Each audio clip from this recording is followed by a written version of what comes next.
आपण पाहत आहात ठळक घडामोड निर्भीड पत्रकारिता।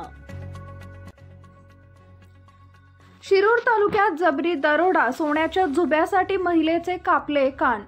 शिरूर तालुक्याच्या पूर्व भागातील गुनाट गावात सोमवार दिनांक 25 रोजी रात्री 1:30च्या सुमारास दरोडा टाकून एका महिलेला जबर मारहाण करून तिच्या कानातील सोन्याचे ऐवज चोरण्यासाठी तिचे कान धारदार हत्याराने कापल्याची गंभीर घटना घडली असून या प्रकारामुळे आसपासच्या परिसरात खळबळ उडाली आहे।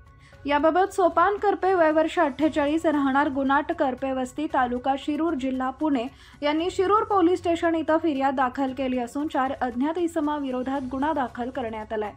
पोलिसांनी दिलेल्या माहितीनुसार सोपान करपे हे पत्नी सुमन, मुलगा राजेंद्र, सून कल्पना, मुलगा आत्माराम, सून ज्योती व नातवंडासह गुनाट गावातील करपे वस्ती इथं राहत असून शेती करून कुटुंबाची उपजीविका करतात।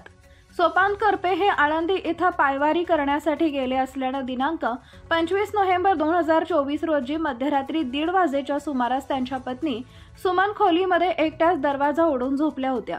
तसेच शेजारच्या खोलीत त्यांची 2 मुलं झोपली होती। मध्यरात्री 1:30च्या सुमारास तोंडाला काळे मास्क लावलेले 4 अज्ञात इसम घरात आले आणि त्यांनी अचानक सुमन करपे यांच्या तोंडावरील पांघरून काढलं। त्यावेळी त्या खूप घाबरल्या आणि त्यांनी आरडाओरड करण्यास सुरुवात केली। त्यावेळी त्यातील एका इसमानं त्यांचं तोंड दाबलं आणि त्यांना हाताने व लाथाबुक्क्यांनी मारहाण करण्यास सुरुवात केली।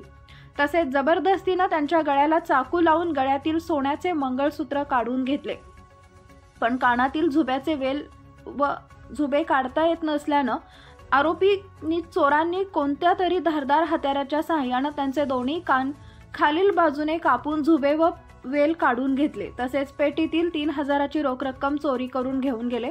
त्यावेळी मुलांचा मोठ्यानं ओरडल्याचा आवाज आला। सुमन करपे या मुलांकडे गेले असता त्यांच्या खोलीला बाहेरून कडी लावली होती। त्यांनी ती कडी काढली आणि मुले व सुना बाहेर आल्या। त्यानंतर त्यांचा मुलगा राजेंद्र व आत्माराम यांना औषधोपचारासाठी दवाखान्यात घेऊन गेले।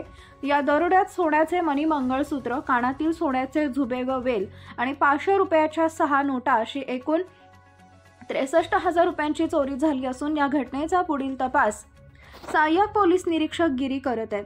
घटनास्थळी पुण्याचे अप्पर पोलीस अधीक्षक रमेश चोपडे, शिरूरचे उपविभागीय पोलीस अधिकारी प्रशांत ढोले, पोलीस निरीक्षक श्रीमकर, शिरूरचे पोलीस निरीक्षक संदेश केंजळे यांनी भेट दिली।